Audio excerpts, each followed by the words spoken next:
നമസ്കാരം. Way of അസറ്റിക്സ് എന്നൊരു ചെറിയ ഗ്രന്ഥം, അതിലെ ചില വരികൾ വല്ലാതെ മനസ്സിൽ തറച്ചു. അനുസരണത്തെക്കുറിച്ചുള്ള വാക്കുകളാണ്.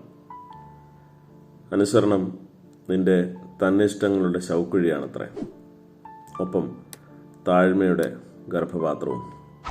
Tomb and womb. ചിലപ്പോൾ നീ ചോദിച്ചേക്കാം, ആരെയാണ് അനുസരിക്കേണ്ടുന്നത് എന്ന്. വിശുദ്ധന്മാരുടെ മറുപടി ഇതാണ്: നിങ്ങളെ നടത്തുന്നവരെ അനുസരിച്ച് കീഴടങ്ങിയിരിപ്പിൻ. ഇബ്രായ ലേഖനത്തിൽ ഉണ്ടിത്. ഒരു യഥാർത്ഥ ഗുരുവിനെ നിങ്ങൾക്ക് കണ്ടെത്താനായില്ലെങ്കിൽ എന്താണ് ചെയ്യുക?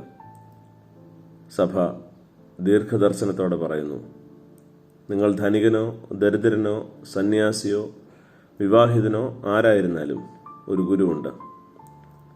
നിങ്ങൾക്ക് അവനോട് അനുസരണം കാട്ടാനാവും. അത് മറ്റാരുമല്ല, ഉപവാസമാണ്, ഫാസ്റ്റിംഗ്.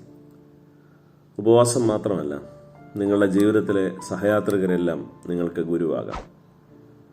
അവരുടെ നല്ല ആഗ്രഹങ്ങൾക്ക് വേണ്ടി നിങ്ങളുടെ ഇച്ഛകളെ മാറ്റിവെക്കുന്നതിലൂടെയും നിങ്ങൾ അനുസരണം ശീലിക്കുകയാണ്.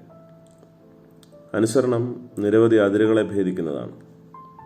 അത് നിന്റെ അഹന്തയെ തകർക്കും, നിന്റെ എതിർപ്പുകൾക്കുള്ള വ്യഗ്രതയെ നീക്കം ചെയ്യും, നിന്റെ സ്വന്തം വിവേകത്തെ ദൂരീകരിക്കും. നിന്റെ ഇത്തരം പുറന്തോടുകൾ പൊട്ടിവീഴാതെ സ്നേഹത്തിൻ്റെ സ്വാതന്ത്ര്യം ഒരു മഹാരഹസ്യമെന്നത് നീ അറിയില്ല.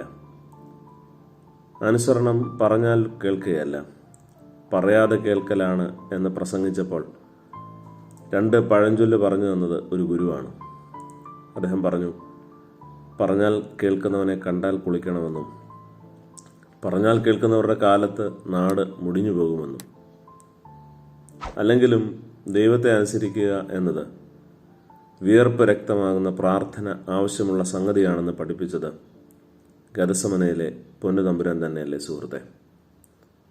നമസ്തേ.